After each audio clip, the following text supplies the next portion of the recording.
This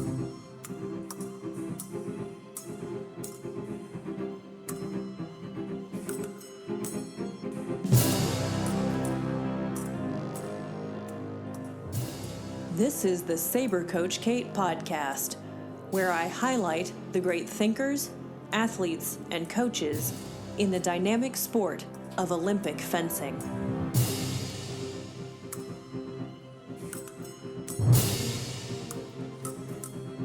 Guard. Boy, on it. If you say the name Peet Sasaki to a group of fencers, they might look at you with a baffled expression on their face. Although admittedly for some, that's just their natural look. If, however, you ask them who Fred is, nearly every single one will be able to give you an answer. The name Fred is as ubiquitous a name to a fencer as Hal is to a sci-fi fan. Fred is the fencing results and events database, and Peet Sasaki is its creator. It's what everyone uses to sign up for local and regional tournaments. Nearly every fencer in this country has an account there. If you do, you have a record of every event you have ever fenced. It's an amazingly huge database. It's currently being phased out by USFencing's new system, but will continue in the near future to fulfill the role Peet set out for it from the beginning. First, to let people pre-register for fencing tournaments in an effort to help both fencers and organizers have a more pleasant experience. Imagine being a tournament organizer and not know exactly how many fencers to expect, or being a fencer and driving several hours to an event to discover only 3 people showed up. And second, maintaining the record of every bout fenced in every event in every tournament in the country. Fred helped with those issues and many more. Tune in today to hear how a glassblower, sculptor, and eventual Google employee became synonymous with fencing tournament. This is the Saber Coach Kate podcast, and with me today I have Peet Sasaki, the creator of Ask Fred. Pete, thank you so much for joining me today. I really appreciate this. Thanks for having me. Let's get to know you a bit from your childhood. A lot of times our childhood experiences impact who we become as adults. So tell me a bit about what you were like as a kid. What'd you like to do? Yeah, I have to admit, I think I was probably a pretty big dork, honestly, when I was a kid. Looking back on some of the things I recall doing and saying as I was growing up and learning, how human beings work and all that. I think I may have figured out how to be a human being a little later in life than maybe your average. You sound like a typical fencer, truthfully.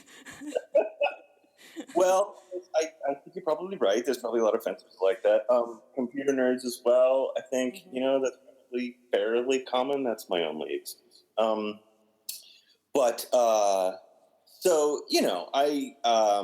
What was I like as a kid? What did I like to do when I was a kid? I did, truth be told, have a computer fairly early on and was a bit of a computer nerd when I was a kid, but didn't do that as a career initially for a long time, as you may know. It's sort of it's an interesting thing to be able to make something do something according to your own design, like to have sort of control of the behavior of something that then you can set off and see it run and see it do things out, after you, sort of hit the button and hit the create button, to have something exist, which didn't previously exist. So,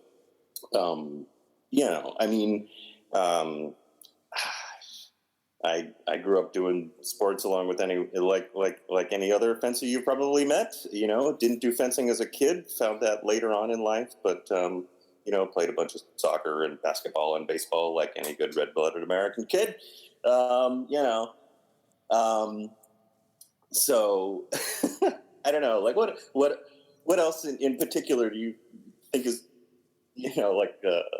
helpful or interesting to get into from that period of time. I don't know. No, that's perfectly fine. Sounds like you were a nerdy dork, like a lot of us are.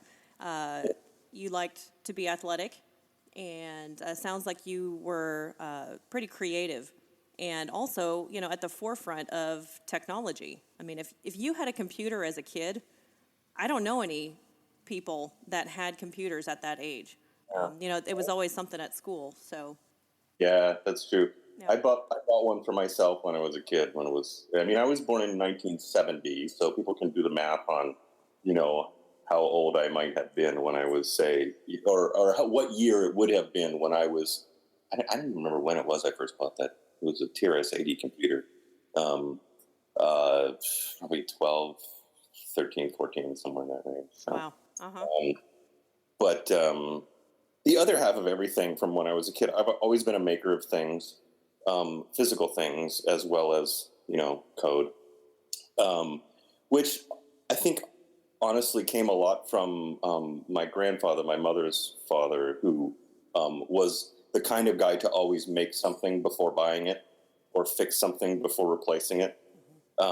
And the idea that you should be able to sort of take the materials around you, which, he would recycle and scavenge materials from various sources, not even like buying new material or whatever. He's a child of the Depression, that whole bit, right? And so sort of being,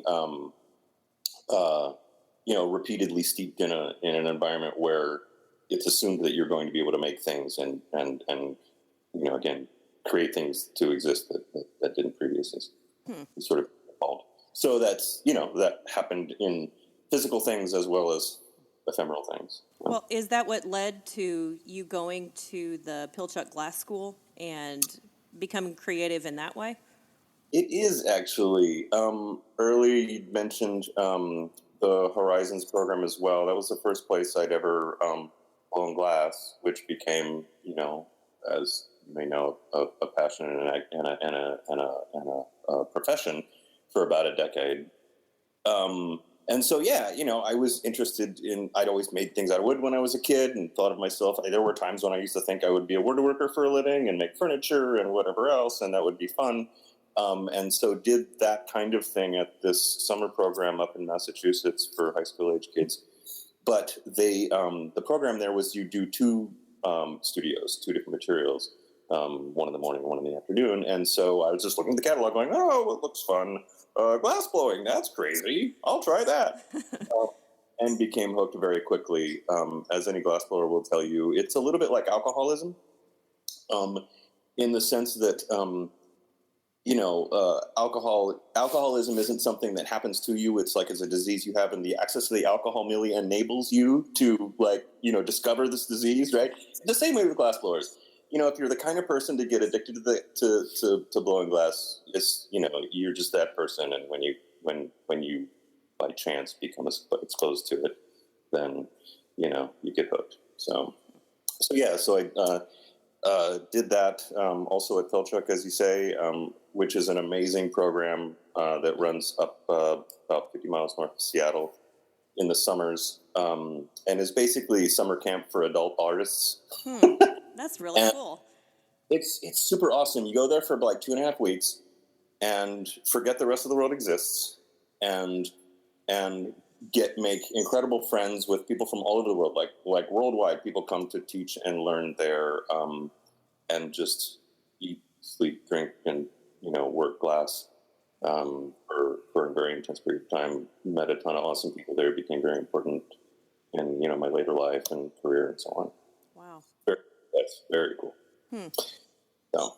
Well, I discovered your website at peetsasaki.com from 2000. Oh, good God. Yeah. I look at that every so often. It's like, it's totally circa 2000 web design. It's really, really painful. It's a historical document. I mean, not just for your work, but for what websites looked like at the time. Yeah, it's got frames and everything. It's like, oh my God, it's horrible. But yeah, it's. I really enjoyed seeing your work because I didn't even know that about you until I started, looking you up, and I was just blown away by the creativity and the subject matter. Can you talk to us a little bit about your work and the exhibitions you did? Yeah, so my sculptural work was always, well, maybe not always, but almost always, very much about anatomical structures and um, both like making direct representations of anatomical structures, bone and muscle and tendon and things like that, and also taking them as sort of a launching off point into what what do those shapes feel like? What do they mean? What is it? What is interesting about like a membrane over an underlying structure is such that a convoluted surface both hides and describes the structure of something underneath it, which I find really interesting, both from a sort of conceptual and visual standpoint. Um, and I find internal anatomy very interesting anyway, especially like musculoskeletal anatomy. In another life, I think I could have made a great surgeon if only I was willing to like work hard enough to get to med school. Uh, but I'm just not disciplined enough for that. So I've done a lot of like making of glass bones or you know hands with muscle and so on and so forth. And there's some other work I've done that is more abstract, but still about that sort of there's a structure underneath the membrane or something. Mm-hmm. Yeah. Well, do you still create any art, or is that something that you've put behind you? Yeah. Well, I don't want to say put behind me because that implies that it would never again occur in future. Mm-hmm. But it is not currently occurring Right. today. Mostly, I just don't have enough brain space to keep more than one career going at a time. Yeah. Yeah. And I say that to people because, people are often surprised, like, oh, you work at Google and you went to art school? you know, um, and they say, oh, well, do you still do make any art? And I have to say, like, when I say, oh, I'm not good at keeping two careers going, they'll say, oh, well, wait, you could just, sort of dabble. And really, like, it's hard to dabble in something you've ever been serious about. Yeah. You know what I mean? I think anyone who's ever quit competing fencing, I think probably knows what that's like. Like, Mm-hmm. maybe life changes or maybe you bust a knee or something. And then, you come back to it and just aren't able to participate at the level that you did previously with this level of seriousness. Mm-hmm. And not even discussing like level of achievement, but just the amount of time and energy and attention you pay to it. If it was something you were really serious about, it's hard to do as a hobby. Yeah. So currently, no. But, who's to say what the future will have? Who's to say? Who's to say? What's the creative process like for you? Is it like a gradual thing, or do you get those lightning bolts of inspiration like in the shower? I mean, how do these ideas come to you? Um, well, you mean with regard to art making generally? Yes. Or, yeah. So as an artist, I was always a great sort of recycler of things I see. So, there are images you see in life, whether it's just regular life or looking at other artists' work or that resonate with you for a reason. And as you sort of extract out those reasons, some consciously, some unconsciously, you end up assembling uh, sort of a vision of your own that is an amalgam of all those things, right? So that part is very gradual and very much like an activity of, go around and consume through your eyeballs as much as you find interesting and everything you find interesting. And then that informs what you want to create. Well, the thing that I think is I'm a little bit weird or was a little bit weird as an artist, at least amongst the other artists I knew, in that I think a lot of artists' work is very much like and each piece is an evolution of like start work and sort of think about it some more and look back at it again and make some changes and come away from it and go back to it again and make some more changes. And a mature piece of work is an evolution like that. Whereas a lot of what I did was more like I would conceptualize it ahead of time, maybe do some sketching, but not even a ton of sketching, more like writing down of ideas in words and little sort of snapshot images, and sort of having sort of an idea mostly formed over a long period of time just in my head, and then make it. And there wouldn't be a ton of evolution after the making. Okay. And for some people, that's by necessity, because maybe the material you're working with is such that you don't get to sort of make a lot of changes along the way. Well, with glass, I would think you wouldn't. I mean, once it's there, it's there. Once it's there, it's there. And if it isn't what you wanted it to be, you just do it again. Like making things out of hot glass is a repetitive rather than iterative process. You know what I mean? Where like you try once, if it doesn't work out, you try again. It didn't work out, you try again. And so for some people, there's some evolution through that, which is fine. But for me, it's more like fairly heavily preconceptualized and then constructed. And, I don't know. Maybe if you have any artists who listen to your podcast, they might be interested in that. Maybe not. I don't know. Maybe they'll say, dude, we're all like that. And I'm not, and I'm wrong in thinking that makes me a little different from some other people. I don't know. Maybe some of them will say that's not the way you're supposed to do it. They'll think that I'm bogus. I don't know. But I think that's the advantage to being an artist, is you get to choose your path, and you get to choose how you decide to, bring your interpretation of the world to the rest of the world. So who cares what those other artists think? It's true. It's one of its great advantages. It's one of the only things you can learn to do that no one else can tell you what to do. Right. If they are, that's probably the only way you could do it wrong. Is if you're just doing what somebody else told you to do. Yeah. Okay, well, let's move to your next career. I wouldn't say it's on the other end of the spectrum of being an artist, because I think you're still very creative, but you got involved with emerging technology and, coding, although you'd been coding since you were a kid.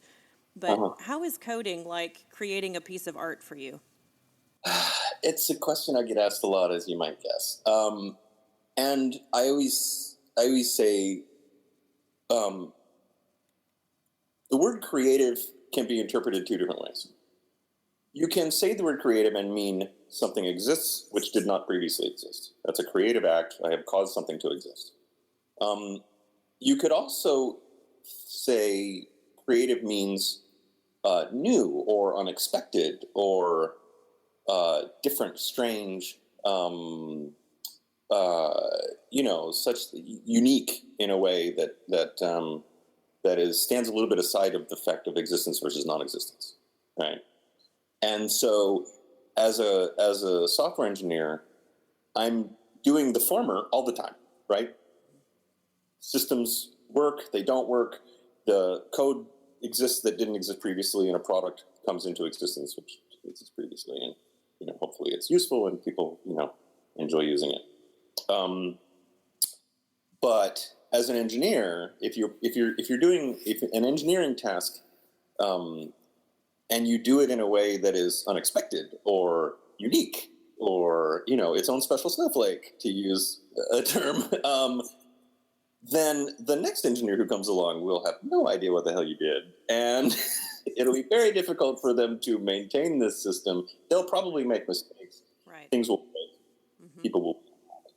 And so the thing I find satisfying about it all is the creative, like I'm making something, right? I still feel like I'm making things. But the part that is not as sort of, intellectually stimulating as making art is that, I'm really probably doing it wrong if I'm doing something, totally unique, has never been seen before in the history of the world, because I would draw a distinction. A lot of people say, but, there are new algorithms all the time, and people are pushing the boundaries of computing on many fronts, and that's absolutely true. Sadly, that's not my job. I'm not doing computer science. I'm doing software engineering, which the distinction there, at least the distinction I make, is I'm not, for the most part, I'm building some things that are different from what has existed previously. But the way in which we're doing them is a process that is much more rigorous sort of engineering process. And I'm not like, in a lab someplace with a flash of inspiration that revolutionizes, artificial intelligence or something. Mm-hmm. There are people that do that. There are people in the building I work in doing that. Yeah. and what they do is awesome. But I mostly just build stuff. Okay. So, you know. Well, I definitely want to hear more about your experiences at Google, but I'd like to start first, though, with fencing. I mean, that is the whole point of this podcast, is to talk to people that are involved in our sport and talk about their contributions to it. But first of all, let me know how you got involved in fencing. You said you did a lot of sports as a kid, and that you came to fencing late in life. That's my story too. Well, not the sports as a kid, but coming to fencing late in life. Right. So tell me, what was it about fencing that attracted you to it? Well, when did you start? I started when I was 30, Oh, and one of my, I don't know if it's exactly a regret, but I never was athletic in school, and I think I really could have been a good athlete, just evidenced by what I've been able to do in the fencing world. But I think I appreciate it more that I'm an adult, just because I didn't have that high level of achievement when I was a teenager, and then I saw it slump down. I've only been able to see progress so far, and I think it's been really encouraging to me. so for you, over the long term, it's more clearly an upward trajectory, which there's a satisfaction that goes with that, as Yeah. opposed to being like, oh, I was a star when I was a kid, and now I'm trying to relive that, and maybe it lives up to it, maybe it doesn't. Yeah. Yeah, that's interesting. Yeah, so I mean, I started a little bit earlier than you. I did start in college, but not at like some school that had some hot NCAA team or anything like that, right? It was just a PE class. And strangely, at the art school I went to, they had a 2-semester PE requirement. They apparently wanted their artists to stay physically fit, which is perfectly. And, that's great. And I don't know what this says about me, but the 2 semesters, I did both the sports that evolved from killing people, which was Can archery. I let the audience know what your T-shirt says? Oh, wait. Oh, sure. Yeah, if you want. I forgot about that. Meat is murder, tasty, tasty murder. So I respect vegans and vegetarians, and I totally get like the environmental issues and the political issues and the ethical issues involved. Yes, and I really enjoy it. Yeah. Sports about killing. Okay. But yeah, so archery and fencing, and archery's fun and all, but fencing, of course, just like glass blowing and alcoholism. If you're that person and you're prone to becoming addicted to things that, in this case, the depth and complexity of strategy involved, when combined with the necessity for precise physical execution. Glass blowing, as anyone who's watched it happen can probably know, is also very much about extremely precise physical execution, extremely precise timing, and a sense of being able to predict the future, because you have to compromise very deeply with the glass. You can't force hot glass to do anything it doesn't want to do, and so being able to anticipate things and compromise with things and work with an exterior environment that is not completely under your control is fascinating, right? So same thing with fencing is like there's an interplay back and forth between you and the other person that is not entirely under your control, but you can do your best to assert control into that space, and so there's a dynamic there, and the complexity of that is fascinating, right? So just like the glass blowing and I would like to say I'm not an alcoholic. People might think that from my analogies that I am, but I'm not. It just makes a good analogy. Yeah. And so, I was exposed to the fencing in college and got addicted, and took up with a club in California where I moved after college, lived there for a couple of years, fenced with Harold Hayes at Pacific Fencing there in Oakland. Super nice guy, learned a bit there. And then after that I moved to Seattle a long time ago. It's been so long. I'm so old. So it was, as you say, came to not as a kid the way a lot of people do these days, or at least seems to be. So yeah. All right. And you competed. as well. How Yeah. how did competitions go for you? And what weapons did you fence? Right. In the U.S. I mostly competed at foil initially. In my later years in fencing, I competed both in foil and epee roughly equally, and dabbled with saber. I love fencing saber. It's a blast. I'm not very good at it, but it's awesome. I love how aggressive and unambiguous it is. It's just like, I am going to come kill you now. It's a lot of fun. But mostly in foil. I was never like a really awesome fencer. Like, I was sort of mid-range competitive for, like a number of years, but was never anywhere even remotely close to the top of the game by any means. So, it's been, like more than a hobby, but never something that I ever had any illusions that I would achieve great things, so. Mm-hmm. I think the best I ever did in national competition, I do have a few national medals, but nothing like from Div 1 or anything like that crazy. Just, let's see, Div 1A team silver, I think, and a couple of like Div 2, Div 3 silver and bronze type things, Hey, so that's pretty darn good. Not horrible, but not the top of the game. Yeah. So. It's one of the I like refereeing, actually, because it's a way that I can participate in the game at a higher level than I was ever able to participate as a competitor. Mm-hmm. So I get to follow the action and follow the game and be a part of it at a higher level.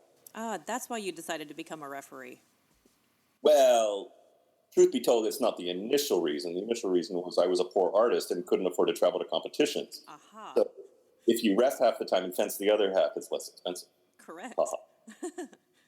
I think there's a lot of refs who come into it that way. If you're just out of college, or maybe you're not doing something lucrative for a living, like I was, like me, then I think it's a great way to get into it. So, mm-hmm. But now I continue with it because, as I say, it's a way I can continue to participate at a high level when I'm not able to do so as a competitor. Okay, let's talk now about Ask Fred. Oh, okay. Okay, so I checked out the FAQ section of Fred. It's really funny, actually. It's probably the best FAQ section I've ever seen. I haven't looked at it in a while. What does it say? It's just very tongue-in-cheek and pretty irreverent. I mean, you give good information, but there are jewels in there, like this one. Who the hell is Fred anyway? Right. And you thank Bill. Actually ask, well, who's Fred? Really? Yeah. Like they think there's a person. Yeah. Well, and you thanked Bill Neri for the name idea. So yes. Who is Bill? Bill's an old friend of mine from back at Solarial, Seattle, from my years in fencing in Seattle. He began around the same time I did in the foil program there. And, nice guy, also an engineer, also a computer nerd. And so, I've been talking to him at times when Fred was first getting started, like, I need a name for this thing. I'm like, I don't know, what should I call it? And couldn't decide. And I like the idea of calling things a person's name because I think it sort of humanizes an inhuman system to a little small degree. Mm-hmm. But also it's just easier to say like, Fred fell over, when something crashes, or like, what'd you do this weekend? I taught Fred to something, right? You implemented a feature. Mm-hmm. Or, like, sorry, Fred doesn't know how to do that. Mm-hmm. So, and so I was fishing for names, and anyway, just Bill came up with the name. So, and it shocks me. So like, it says fencing results in events database at the top of the site, like in words, and still people are like, what does that stand for? It's right there on the site, for God's sakes.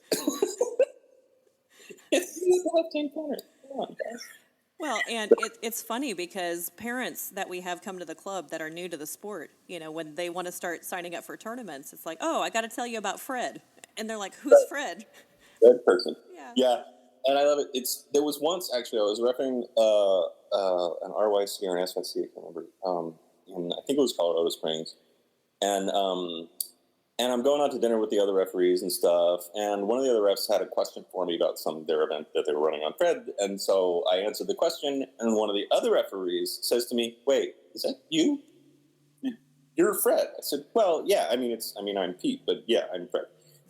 And she pulls her phone out of her pocket and immediately, I don't know, dialed somebody. And she says, yeah, hey, no, it's so-and-so. I can't remember her name. Yeah, no, guess what? I'm going to have dinner with Fred. No, really, he's standing right here. No, seriously. Yes, I'm Fred. Yeah, see? I told you. It's really funny. I have to admit, I had the same reaction. When David introduced me to you one time at some knack or something, he's like, this is Pete. And I'm like, okay, nice guy, whatever. And then when you walked away, he was like, that was Fred. I'm like, oh my God, that was Fred? That's just ridiculous. I mean, I already thought you were a cool guy, but, it went up exponentially as soon as I found out who you really were. That's silly. I mean, I thank you, but it's silly. Well, it's part of that fencing dorkiness, We've got our own kind of celebrities, and I definitely think Fred and you are among them. Well, Awesome. Why did you create Ask Fred? It started out of necessity, and just out of a desire to sort of toy around with, some new technology around the web was that to make just a competition calendar just for our club initially. At Oriole? Yeah, at Oriole, Seattle. Okay. And even then, even before I even started building, the concept grew to a little bit more like, well, we could just use this for the whole division. That would be great. Sure, it'd be like a shared competition calendar for the whole division. This is back in the day when, as you may remember, like the state of the art for registering for tournaments was to send some random dude an email. Yeah. Right. And, maybe he got it, maybe he didn't, and, there was very little feedback loop and nobody knows who's coming. And, you barely knew when and where the thing was, much less like whether it was going to be a strong competition and, all this stuff. And leave aside like tracking results or anything like, Right. maybe the results would get printed in some paper newsletter 6 months later. Right. Right. So the time was ripe for such a thing, I have to say. And so we ran it as just as I say, a shared competition calendar in the Northwest for a while, just in the Western Washington division, and then a little bit further outside that area. Okay. So then, the first time anybody used it outside the Northwest, someone with whom you may be familiar, I believe, a fellow named David Sierra. I don't actually know how David learned of the existence of the system. I can't remember. I just remember him asking me one time, like, do you mind if we use this outside of your region? I said, sure, have fun. There's no reason it can't work for anybody, so just go for it. And it really became very much a word of mouth, like, she told two friends and she told two friends and so on and so on. Mm-hmm. One organizer uses it and then, a bunch of fencers go use, fence at that tournament. And then the next time they're at some other tournament, they say these organizers, hey, they have this system.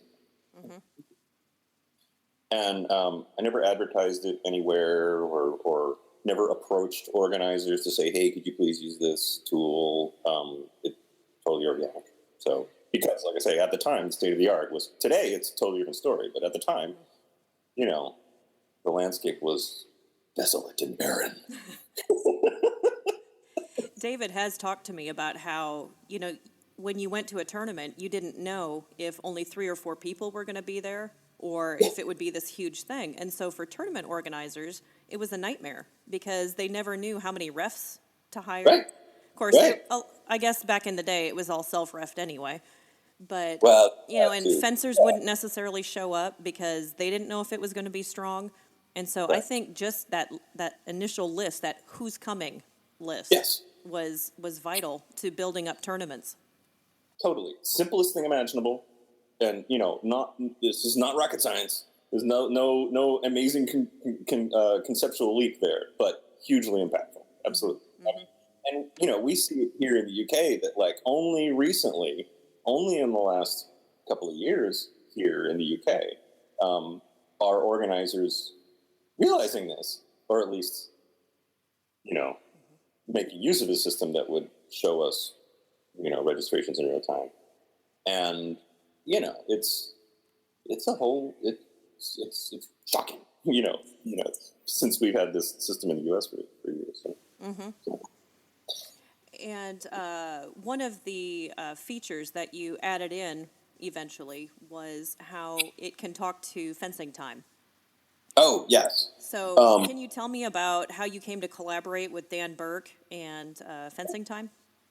Sure. Also, largely a matter of coincidence and happenstance that Dan and I happened to both live in the Pacific Northwest and happened to both get interested in applying, technological skills towards fencing as a sport. Honestly, it was Greg Jones of Rain City Fencing who noticed that that Dan and I were both considering working on these two separate projects. It's like, you guys should really work together on this. It would be really good. And the idea of having pre-reg down and results go back up and everything in a relatively automatic fashion. It was, like I say, largely a matter of coincidence that we both. He was starting, both projects sort of started in isolation at about the same time. Okay. And so that it wasn't that either one of them existed previously and said, "Oh, we should add this other thing." We were both interested in working on those projects at about the same time. So they evolved together, and a lot of the features that each of them has is a result of the interplay between the two products and between the two developers. Dan makes an awesome product, and I keep promoting it over here, and it's gradually people are starting to use it over here in the UK, which is great. And of course, he's been very successful in terms of getting its use at international tournaments and everything, which is super duper awesome. And he's even got the USFA using it, which is quite a coup, I have to say. It's the one. I always tell people it's the one smartest thing the USFA ever did with regard to technology was adopt fencing time. So yeah, and it's honest. We were talking about having pre-registration visible immediately, and that's huge. But at the same time, the real killer feature has always been the integration back and forth with fencing time, because of course it makes the end-to-end process for an organizer, manageable in a way that you can run much bigger tournaments in a shorter time, and create a better experience for the fencers, and the whole bit. Results can be posted minutes after the tournament is over, which back in not today, that's expected. Back in the day, not so much. Yeah. Well, I was thinking, I'm pretty computer literate, but I wouldn't be able to, I don't know. Let's just say that I'm fairly limited as to what I can do with technology. But both of those products together, I can run a tournament and do all those things that you were talking about and have results posted before I even leave the club after it's over. And they're, Fred is so user friendly. Even I can use it. Let's just put it that way. How do you say that? I often feel a little bit bad that the UI and the UX haven't evolved a ton in recent years. But if it's still relatively usable for people who expect the web to behave in a certain way today, then I suppose that's a vote in favor of how well it was made. If it still works today approximately the way it did 5-10 years ago, Yeah. then can't be all bad, I guess. Well, I looked up the number of events as of yesterday that were listed on Fred, and you're up to 27,951. So I'd say it's been pretty successful. Yeah, and I hope it doesn't sound like false modesty if I'm saying that, honestly, the fact that the landscape was so desolate and barren at the time that it started was a huge advantage. And, it'd be a very different situation if it started today. But, the fact that after a few years, it became basically if the tournament isn't on Fred, it kind of doesn't really exist. Yeah. It's the United States sort of sub-NAC level fencing. That's really huge. And that's a good thing for fencers and a good thing for coaches and everything, because then, you can plan things out in a way that was really hard when you had to ask 17 different people what tournaments were going on. Right. Yeah. Well, and it helps you look like you know what you're doing when you organize that tournament because you know how many refs to get and how big of a venue you need and all of that. And you'll have the money ahead of time because you were taking payments, early on. Right. And like I say, people who came into the sport in the last, 3, 4, 5 or so years might not realize that is a big deal because it's kind of always been that way as far as they can tell. Mm-hmm. But there was a time, trust me, kiddies, there was a time, you youngins, when it wasn't like that. Back in my day. We had a handwritten list of people up on the wall. I had to mail my registration off with a stamp on it. Okay, so now I'm going to ask the controversial question that everybody wants answered. All the people that love Fred and that love you want to know how you feel about Fred being ignored by the national office in the past and now potentially being cut out from all sanctioned events in the future and definitely being cut out from regional events because they've created their own registration system. And no, those events are not allowed to be posted on Fred, at least to collect payments from. So what do you think about all that? Well, yeah, that's a good one, huh? I mean, no one's going to be surprised that I'm not super psyched that Fred wasn't considered as a possible solution in place of the one that they've recently launched. There's been a lot of history there, and honestly, like at the root of it all, the thing that I have to own up to is I'm not very good at politics. I look at systems, and as a systems nerd, I expect systems to sort of behave according to like as advertised on the surface, and the world's not really like that. People aren't like that. Organizations aren't like that. Expecting systems to sort of even obey their own rules at all times is that's not realistic. And that's something I'm constantly learning and dealing with. Any number of systemic structures, and so as the USFA approached me long time ago about implementing either using Fred directly or implementing a Fred-like system for them, I would present features and arguments and capabilities and proposals and so on in a very sort of straightforward, here's what I think we can do and here's why I think we should do it sort of standpoint, and just leave it at that. And just imagine that these sort of factual arguments would win the day. But as we all know, there's way more to an organization making decisions than just, raw data, right? Right. And I've never been very good at paying attention to all those other important issues, what's important to whom and what is everyone's what's their background and what preconceptions they bring to the table and, all those kinds of things. And so I was never successful at persuading the USFA to use Fred, except for the one time that they didn't have another solution. Believe it or not, most people probably don't recall, there was one year where Fred took all of the team registrations for Summer Nationals because they didn't have a way to do that themselves easily online. And, it was fine. It was sort of a one-off, and it happened, and it was fine. But through the various rounds of sort of requests for proposals and vendor selections and all that, I went through the round of those that resulted in the Hang-A-Star contract, and lost that contract, and again because I didn't play the game the way it needs to be played, and so I lost. Same with the round that ended up with Rail Station. I was a bidder on that. Didn't happen. I've always been given Dan major props for having managed to navigate that process way more successfully than I did. I think he's got a better idea of how to deal with the organization than I do. And I mean,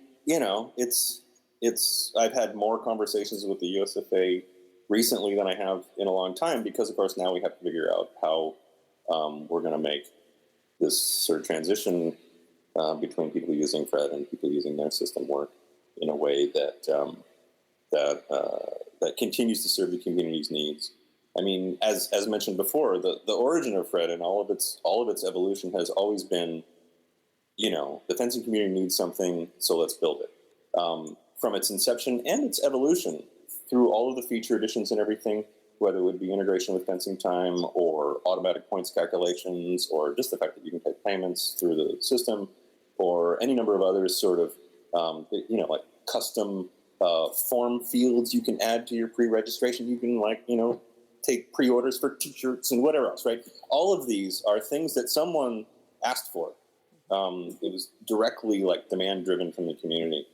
And so, it's never been like I expected to, make my first million on Fred or anything like that. It's never been that I expected to make a big business out of it. Always it's been, something the community needs, and to whatever degree I can help provide something the community needs, and that's awesome, right? And so even now, as there's this transition that's going to be occurring, what exactly it is and how exactly it shapes out, it's not clear just yet. But even then, the thing that's most important to me is that things that the community has come to rely on continue to be available to them, whether that's the pointsless things or, hosting camps and clinics and things that are non-competition oriented events, which, will the USFencing system do that? I'm not sure. The idea that some of what Fred relies on for revenue and usage and all those kinds of things might be transferring over to the USFencing system is unfortunate to me. And it does bum me out. But ultimately, the most important thing is that if there's this transition happening, that it's going to happen in a way that doesn't leave people in the lurch. That suddenly there'll be something that the USFA decides to do that however well intentioned, forgets that there's a whole slice of the fencing community out there, whether it's competition events or non-competition things, or other aspects of the fencing community that would just get dropped into a hole someplace. So that's the most important thing to me. So we're working on that, and I hope that it'll come out well. But some of that is still undetermined in the future. So. Right. Right. I'm trying to look at it as I'm trying not to take a sort of a resentful attitude about it, although I bet a lot of people might expect me to, because, like I say, it's the worst thing to have happen would be for everybody get angry and not be able to work things out and not be able to get along, and then everyone would just lose out, right? If we can't work things out smoothly, then stuff will fall into holes and the community will suffer. So. Okay. Well. Thanks for sharing that. Okay. I mean, is there anything else about that is do you think is important to touch on, or that was a little bit of a kind of quite a monologue, I'm afraid. Sorry, but no, but that's what everybody wants to hear about. So that was perfect. Okay. Okay, we're gonna move on to Google. Okay then. I think it's super cool that you work for Google. I mean, I know somebody that works for Google. Can you tell us more than who works for? What's that? I think you know more than one person who works for Google. You know Devin Donnelly personally? Oh yeah, that's right. He's totally a Googler as well. Okay. Just for whatever that's worth. There's more than just me. Anyway, but yeah, go ahead. Okay, so what's it like working for them? I just got into that show, Silicon Valley. And is it like that? Oh God. Do you have the chefs and the waffle Fridays and all that kind of stuff? Okay. let me answer your first question first. Okay. Because the first question was, what's it like working for Google? Okay. Working for Google is awesome. Like, Google is, like, just from the nerd standpoint, like, for many people, not all, but for many computer nerds, working at Google is kind of like the Mount Olympus of nerddom, right? Like, awesome things happen there all the time, and, you know, the biggest and most powerful and most advanced of many things occurs there.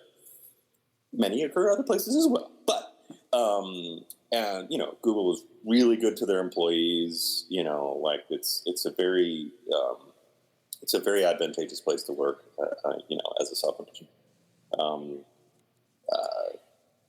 You know, like it just I point people to the example of this is some years back when I was living in California.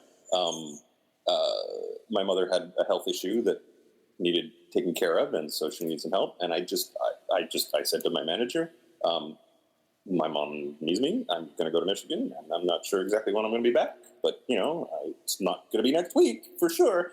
And he said, okay. Wow. And that was it. I mean, like, to have that kind of employer, that's just incredible. I'm telling you. And I mean, I worked from a laptop on the couch some, but you know, not full time. Mm-hmm. I was more worried about my mom, you know. Yeah.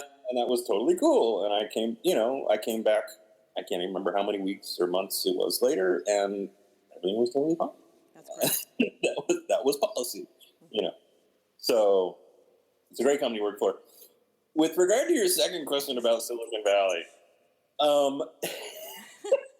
I've seen that show once, and I can't watch it any more than that. I like the once was too much, and I can't. And here's the reason. Even outside of the tech question, I don't do cringe comedy. I can't do it. Like cringe, I understand the concept that you're supposed to cringe and then laugh. Mm-hmm. I only cringe, right? Yeah. Mostly because most cringe comedy, I think, from my observation anyway, is basically a process of observe someone making an ass out of themselves and then laugh at them for doing so. Mm-hmm. And instead of being able to step aside from them making an ass of themselves, I identify with it too much. And I'm just like, I can totally imagine any number of times I've made an ass out of myself equally poorly, you know, or worse. Mm-hmm. And then I just go, oh, God. Oh, I'm such an idiot. I'm such an asshole. Oh, my God. Right? And that's not fun. I don't laugh at that. Right. Now imagine, take that person that I've just described and make a show that's about their industry, which is spot on, right? Mm-hmm. Like, and you're just like, oh, I've seen that too many times. Oh my God, I've been that guy. Oh God, no. You know, and it actually is me in my life and all that, and make it, you know, 100% cringe, and I can't do it. Yeah.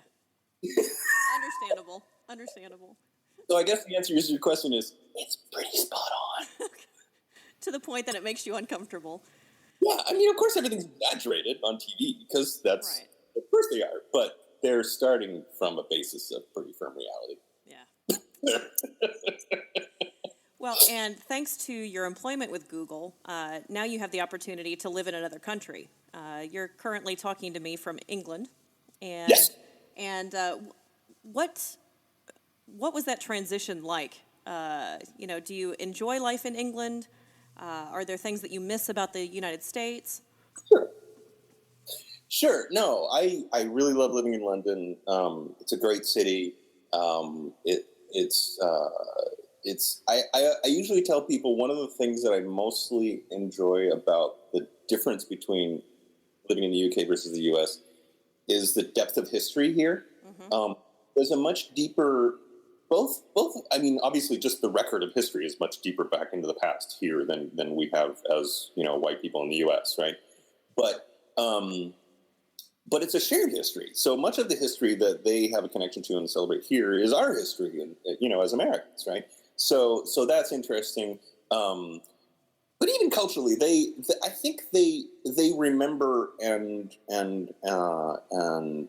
celebrate and memorialize their past in a way that we don't in the U.S. You know, culturally in the U.S., we're much more about like what's new and hip, and like if it's 50 years ago, I'm like, oh my God, did people exist back then? I have no idea. So that's fun.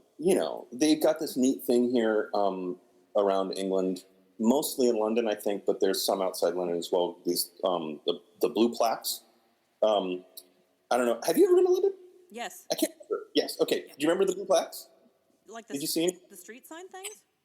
No, on people's houses, and some of them are just buildings, but mostly it's people's houses. They have these blue plaques. They're ceramic, and they're maybe 12 inches wide or something. And they have the name and the accomplishments of a person who lived there at some point in the past. And so you'll just be walking around and you'll be like, oh, Vincent van Gogh lived here for a little while. I had no idea he lived in London. Mm-hmm. Or, there are lots of scientists and politicians and artists and performers and, interesting people that, and so it's just, random house someplace. And, oh, George Orwell wrote 1984 in this house. Oh, great. And I'm just going down the corner for a pint, like it's neat. I love it. You can easily, find yourself in some random pub on the corner having dinner in a pub that's been there for longer than our whole country ever existed. Right. So yeah, that's very cool. The other thing I tell people I really like about this that I find different between the US and the UK, and this is not to say that it's better or worse. It's just different, and that's one of the things that I really enjoy, like noticing and sort of like noticing the texture and the differences. Is there's a little bit more of a sense of like we're all in it together, and like a sense of like membership in a community, and like that. There's an entity out here larger than just me as an individual that is important. Mm-hmm. And you can sort of see that in the stereotype things about like, keep calm and carry on and stiff upper lip and, and for clean and country and all that kind of thing. But there's a non-stereotype reality to it as well that like, there's like, for instance, corporations have a much less power with respect to the government here than they do in the U.S. Right? Like the government can tell a corporation what to do here much more than they can in the U.S.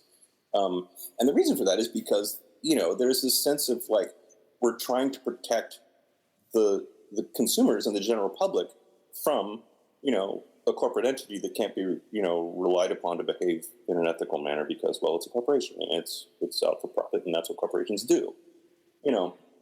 Like you hear there's a phrase you hear in the UK that I like to tell people in the US, but I've never heard until I moved here. Duty of care.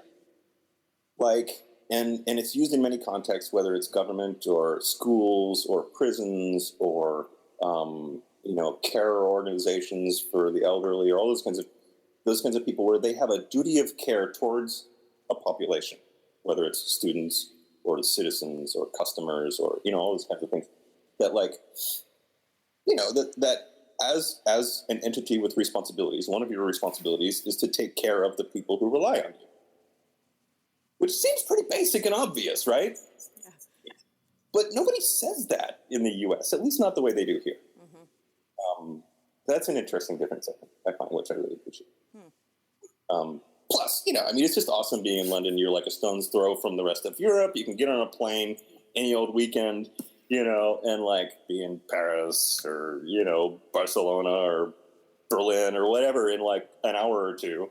Yeah. That's pretty awesome, I have to say, just from a selfish standpoint. Like, super selfish, but wow, that's cool. That is something that I miss about living in Europe.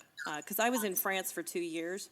Okay. And yeah, you could just go anywhere, and you don't even need a car, and that's the part that I really miss is just how great public transportation was. I know you ride your bike everywhere. I used to do that too, and awesome. I miss that opportunity to just move freely without needing a car. Yes, we haven't owned a car in a long time, and never here in London. There's no reason to. Why on earth would you own a car?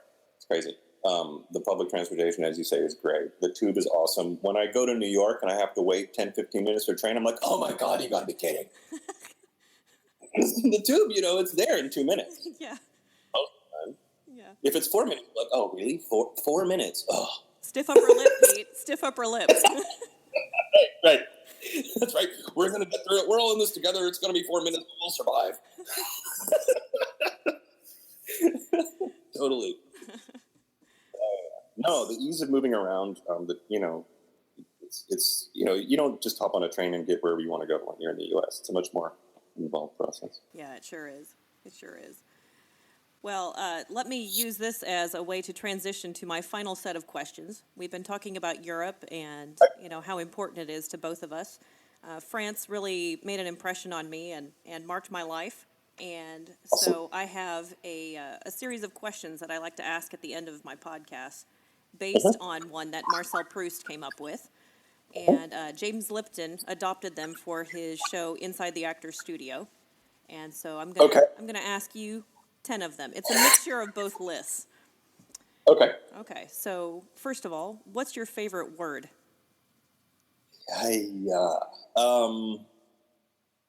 It's funny you ask because I've had this conversation with people before about favorite words. I have two actually. If that's okay. That's okay. I have two. One of them is Schadenfreude. It just sounds cool, right? It's just fun to say Schadenfreude. Yeah. But it's a bizarrely specific concept if you think about it. Like pleasure derived at the suffering of others. Like just that there's a single word for that by itself. Right? Yeah. There says something a bit about the German language and maybe Germans generally. I don't know, but I think German I don't speak German, but my impression is German is like that. But you end up with a bunch of words crammed together and they become a very, very specific concept. And there's one word for it. But I love that word. It's hysterical. The other one is sesquipedalian. That's a new one. I like it because it's a big long word, which means person who uses big long words. Oh, that's really cool. Or I think it can also be applied to like writing or anything else that is verbal, right? And anything that just has way longer words than it needs. You say, "Oh, it's sesquipedalian, such and such," and you can sort of there's sort of an air of disdain, I think, that comes with and yet it's a ridiculously long word for something you're being. So it's got this funny sort of self-contradictory but also recursive sort of aspect, which I find amusing. Very good. And what is your least favorite word? Oh God. Are proper nouns disallowed or allowed? Allowed. Aha. Well then, begins with T. And it is a proper noun. It is a surname. Can you guess? I think I can. He might be somebody who holds a high political office right now. Yes, he might. He's somebody that, being an American in Europe, in London, anywhere in Europe, being an American over here, people look at me like, dude, what? And I'm like, man, I don't know. I can't explain it. I'm sorry, really. I am really, really sorry. So, yeah, it's a word that we hear, and we hear a lot more than we want to hear. Mm-hmm. I think that could be it. If you asked me a year ago, it would have been different, and then maybe another year it'll be different. But today, I think that's the one. Okay, and what sound or noise do you love? That's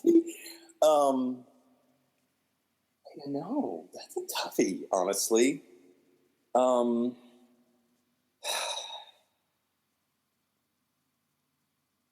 really not sure sounds can be interesting and they can be annoying and disruptive and everything. But apart from music generally, which one might enjoy listening to, which is hard to describe that as a sound.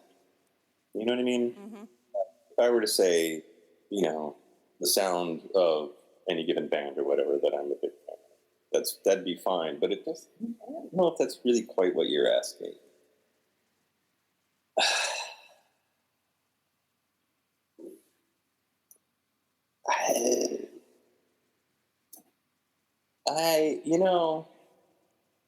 Someone else suggested that the sound of a cat purring was a very pleasant sound. And I think I might have to go with that in the absence of a better answer. Of more, pithy. Is there a sound or noise that you hate? When the saber fences don't turn the box off, I think, honestly, like, guys, give me a break. I'm trying to referee over here on this other piece, and like, really, I mean, you would think by now I'd get used to it, but for God's sakes, turn the damn box off. No, I'm only saying that because that's a fencing thing. And then, honestly, the other ones would be the sound of certain people's voices, which we hear on the news, and then that's back where we were before. So, you know, there's several over here as well. There's this guy Nigel Farage over here who makes it makes humanitarian run down. But beyond that, yeah, I think. What profession other than your own would you like to attempt? I always wanted to be a helicopter pilot. Really? I've always wanted to fly a helicopter. I've never flown anything ever, fixed wing or rotorcraft, but I've just always seemed like being a chopper pilot would be the most awesome thing imaginable. And it just looks cool, you know. Like, it'd be exciting. I think that'd be awesome. And what profession would you not like to do? Well, I mean, I think anybody could rattle off any number of, like, disgusting jobs that they don't want to have, right? Like, that's easy. Like, anyone can say, I don't want to be a garbage collector, or, you know, I don't know, whatever, right?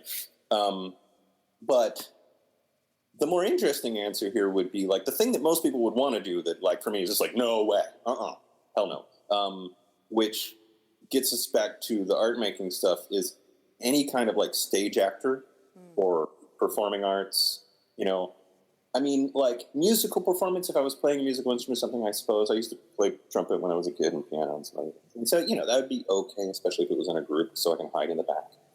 But like anything, I always used to tell people, amongst all of the expressive professions, I always felt really good about making visual art because then I don't have to be there. Like, I can go off and hide someplace and, you know, be afraid and shy and hole up in my studio and still, you know, conduct a successful career. You know, like, I don't have to be there. No, and I don't have to talk to people, humans, no, not humans. Don't make me deal with the humans. I'm a software engineer for a reason. I know. I do with machines. Okay. By comparison. Where would you like to live? Well, so this living in Europe thing is pretty awesome, I have to say. So, you know, in terms of, like, you know, saying living the dream, I feel like, you know, we're living the dream pretty well over here at the moment. But leaving that aside, since I already live there, I think Tokyo, honestly, would be super awesome. I visited there once. I'm of half Japanese descent, as you may know.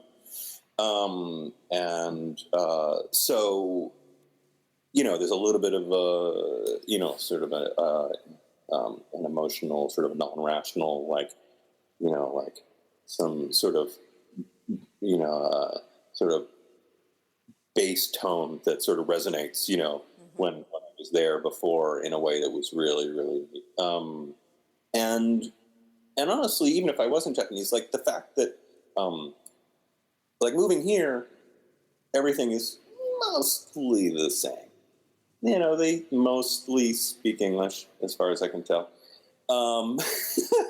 And, you know, an American can get along in the UK pretty smoothly. In Japan, it's like everything is upside down, like culturally and like for an American. And so having to learn and adjust to being in a place that's completely different, and yet still so obviously awesome the first time you look at it. I think it's really, really cool. Very cool. What do you value most in your friends? Well, I mean, your friends are your friends for a lot of reasons, right? I mean, it's hard to kind of point at one thing.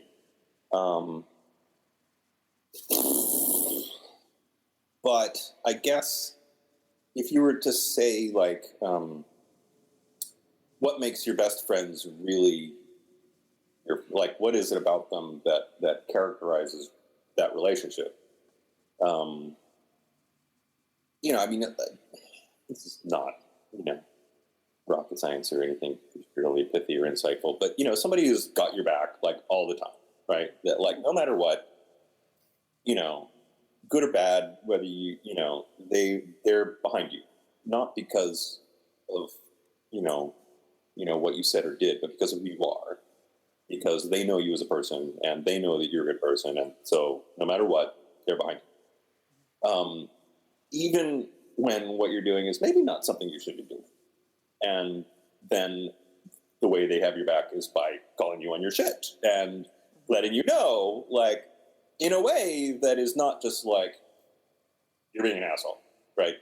But in a way that they know you can hear and are going to be able to take on and internalize and make use of, because that's the way for them to best have your back, right? Is not just to blindly support anything you do or say, but to be able to feed you the kind of feedback you need to hear at the time you need to hear it in a way that you're going to be able to hear it, and that's not easy.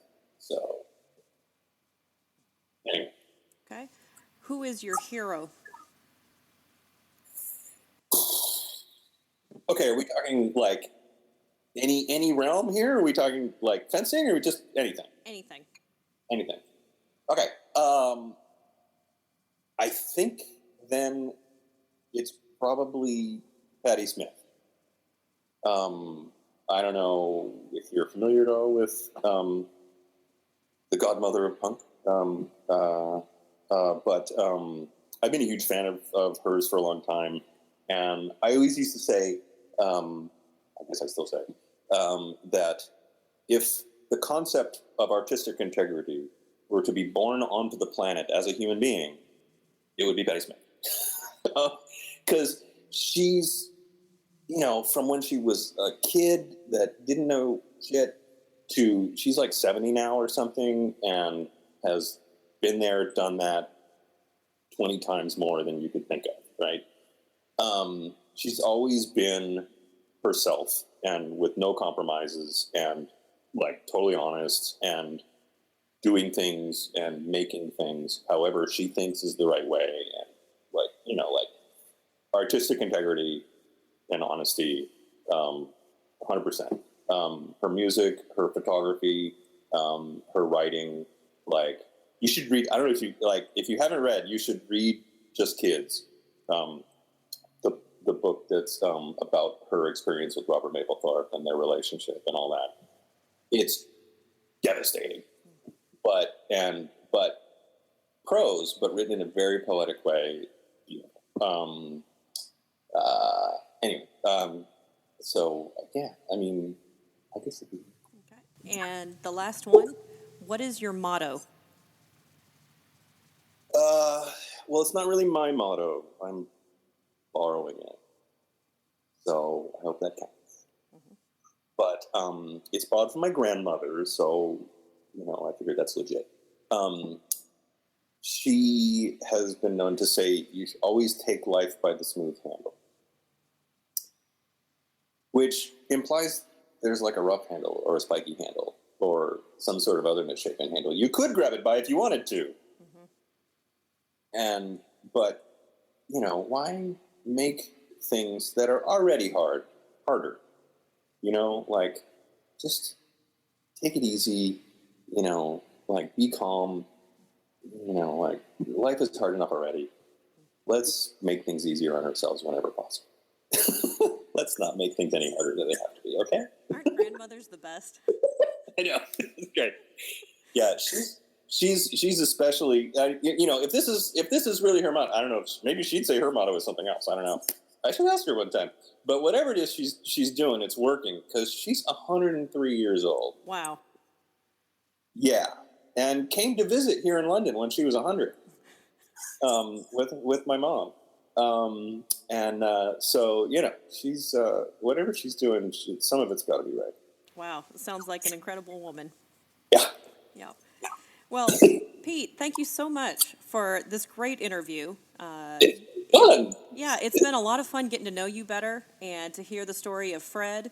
and all of your adventures over the years. I knew that this would be an interesting interview because I know you're an interesting person, but that feeling has just been confirmed. So thank you so much. Thank you. I have to admit to feeling a little self-conscious about oh, I'm going to talk about myself for an hour. This will be great. But, it's been fun. So. Great. I'm glad. A big thank you, as always, to my friend and teammate, Tony Escueda, who edits all of these interviews and who created the music for this podcast.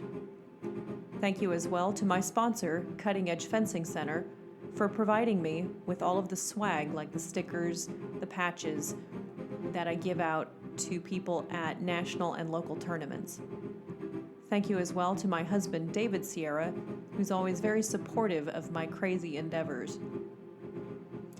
And a huge thanks to all of my listeners out there who have been pestering me over the past few months to get another episode or two out on this podcast. I really appreciate your messages of support, and it's thanks to you that I'm able to do this podcast at all. If you have any requests for interviews or ideas for people that you'd like to hear me interview, please email me at sabercoachkate@gmail.com. You can also get in contact with me through my Facebook page. All of my interviews, as well as articles about fencing, are posted on my blog at sabercoachkate.wordpress.com. Thanks again for tuning in today.